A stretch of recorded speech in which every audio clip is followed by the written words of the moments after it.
বিধানসভার উপনির্বাচনের প্রচারে রায়গঞ্জে কর্মী সভায় কর্মীদের হুঁশিয়ারি দিলেন তৃণমূল প্রার্থী কৃষ্ণ কল্যাণী। তিনি বলেন, যে যত বড় পদে থাকুন না কেন, কাজ না করলে, শুধু বাড়িতে বসে থাকলে তাদের পদ চলে যাবে। দলকে যদি ভালোবাসেন তাহলে এখনই নেমে পড়ুন কাজে। কে কোন পদে আছে, কতখানি কাজ করছেন, সেটা বিশ্লেষণ করে দেখা হবে। তারপর আগামী দিনে তাদের পদের আপগ্রেডেশন হবে।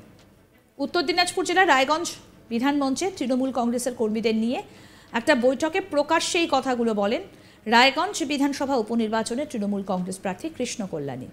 তিনি বলেন, পদ নিয়ে থাকবো অথচ কাজ করব না, বা বাড়িতে বসে থাকবো, এটা হতে পারে না। একটা নেতাকে ধরলাম, চামচাগিরি করলাম, অথচ গ্রাউন্ড লেভেলে কাজ করলাম না, ওই দিন ভুলে যান, কোনো দিন আর পদ পাবেন না। সেই হুঁশিয়ারিও দিয়েছেন তিনি। তার সাফ কথা, জনপ্রতিনিধি হলে দায়িত্ব পালন করতে হবে, আর না হলে আর কখনো পদ দেওয়া হবে না, সেটা তিনি দায়িত্ব নিয়ে জানিয়ে দেন। এই দিন কৃষ্ণ কল্যাণী আরও বলেন, দল বড় হোক ছোট হোক, কিন্তু কর্মঠ হওয়া উচিত। ছোট দল নিয়েও জেতা যায়, কিন্তু বড় দল নিয়ে আজকে দল হাঁটতেছে আর অনেকেই হাসতেছে, এটা আপনাদের লজ্জা করে না? কৃষ্ণ কল্যাণী আরও বলেন, অনেকে নাকি আবার বলেন দলটার নাম নাকি তৃণমূল। তিনি বলেন, লজ্জা করে না? এই দলই আপনাকে পরিচিতি দিচ্ছে।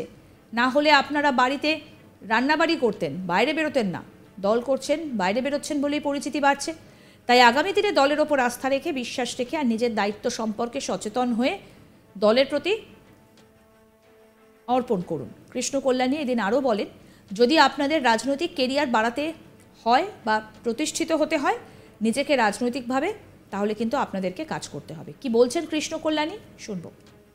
আজকে এখনো আমি বলছি, যদি আপনারা দলকে ভালোবাসেন, আপনাদেরকে এখন নামতে হবে। এখন আমাদের ছোট বড় পদ কে নিয়ে আছে, কে কতখানি কাজ করছে, এই কাজের বিশ্লেষণ করে কাজের মেরিটে আগামী দিনে তাদের পদের আপগ্রেডেশন হবে। তাদেরকে মানে কোনো কাজ করবো না, বাড়িতে বসে থাকবো, একটা নেতাকে ধরলাম, চামচাগিরি করলাম, ওয়েলিং বাটারিং করলাম, আর মাটির স্তরে কাজ করলাম না, ওই দিন ভুলে যান, কোনো পদও পাবেন না, আর কোনোদিন জনপ্রতিনিধি হতে পারবেন না। দায়িত্ব নিয়ে বলছি, দল বড় হোক ছোট হোক, কিন্তু কর্মঠ হওয়া উচিত। ছোট দল নিয়েও জেতা যায়, কিন্তু বড় দল নিয়ে আজকে দল হাঁটতেছে, সামনেওয়ালা হাসতেছে, লজ্জা করে না? নিজের আপনারা কর্মী, দল হাঁটতেছে, আবার কেউ কেউ মাঝে মধ্যে বলে দলটার নাম তৃণমূল। আরে লজ্জা করেন, এই দলই আপনাদেরকে আপনাদের পরিচিতি দিচ্ছে। নাহলে আপনারা বাড়িতে রান্নাবাড়ি করতেন, তার বাইরে বেরোতেন না। তো দল করছেন, বাড়িতে বাইরে বেরোচ্ছেন, পদ পাচ্ছেন, পরিচিতি বাড়ছে। তো আগামী দিনে এটাই আমি বলবো, দলের উপর আস্থা রেখে, বিশ্বাস রেখে, আর নিজের ডেডিকেশনটা দলের প্রতি আপনারা নিয়োজিত করবেন।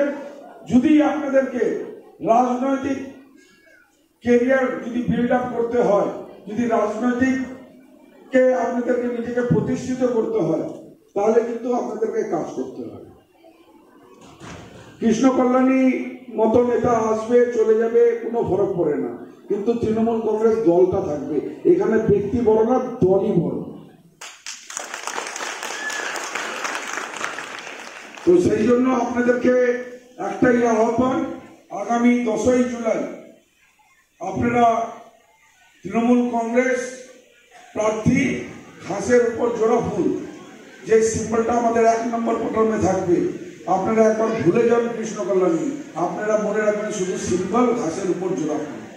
ঘাসের উপর জোড়া ফুল প্রোগ্রাম নম্বর 1, এই সিম্বলটা টিপে আপনারা তৃণমূল কংগ্রেসকে জিতিয়ে আগামী দিনে আপনাদের শক্তি পুনরায় প্রতিস্থাপন করবেন, এই আশা আকাঙ্ক্ষা রেখে আপনাদের কাছ থেকে বিদায় নিচ্ছি।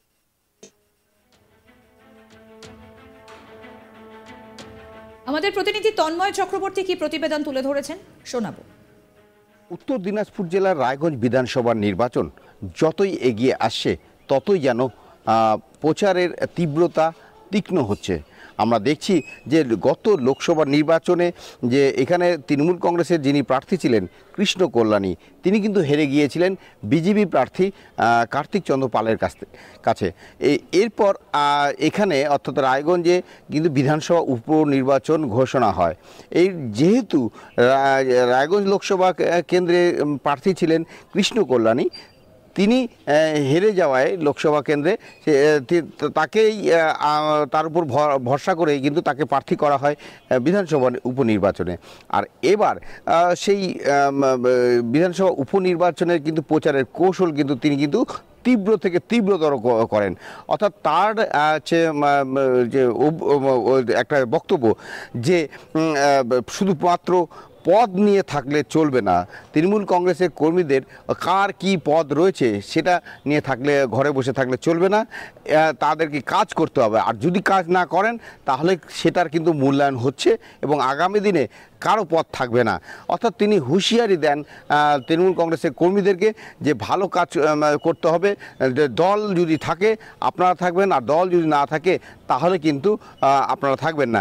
আর কৃষ্ণ কল্যাণী এদিন পরিষ্কার ভাষায় জানিয়ে দেন যে তিনি দায়িত্ব নিয়ে বলছেন, যদি কোনো কর্মী বা কোনো নেতা যার যেই পদ থাকুক না কেন, তিনি যদি ঘরে বসে থাকেন বা কারো চামচাগিরি করেন বা কাউকে তৈলমর্দন করে থাকেন, অথচ তিনি যে কাজ করছেন না দলের হয়ে, তাহলে কিন্তু তারকে কিন্তু রেয়াত করা হবে না, সেটা তিনি দায়িত্ব নিয়ে বলেন। এবং তিনি বলেন যে এর প্রকৃত মূল্যায়ন হবে এবং সেই মূল্যায়নে সবার যারা এই ধরনের কাজ করবে তাদের কিন্তু পথ চলে যাবে, এমনটাই কিন্তু হুঁশিয়ারি দেন এদিন হচ্ছে যে রায়গঞ্জে বিধান মঞ্চে কর্মীদের সামনে।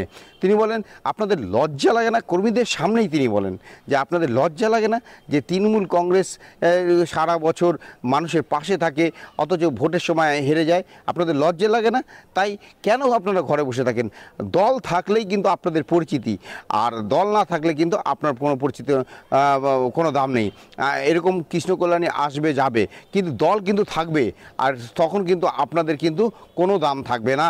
অর্থাৎ তিনি পরিষ্কার ভাষায় বোঝাতে চেয়েছেন যে মানে দলের নিচুতলা থেকে আরম্ভ করে উপরতলা অবধি যে সমস্ত নেতা কর্মীরা যারা পদ নিয়ে বসে আছে তাদেরকে কিন্তু কোমর বেঁধে কিন্তু ঝাঁপাতে হবে এই নির্বাচনে। কারণ কিন্তু এই নির্বাচন কিন্তু একটা হচ্ছে মরণবাচন লড়াই তৃণমূল কংগ্রেসের কাছে রায়গঞ্জ, বিশেষ করে রায়গঞ্জ উপনির্বাচনে। তাই এখন দেখার বিষয় যে তার যে এই হুঁশিয়ারি আগামী দিনে যে কতটা যে কাজে দেয়, বা তৃণমূল কংগ্রেসের কর্মীরা কতটা মানে ঐক্যবদ্ধভাবে তারা মাঠে ময়দানে নেমে। দেখতে থাকুন আজ তাক বাংলার ইউটিউব চ্যানেল, সাবস্ক্রাইব করুন।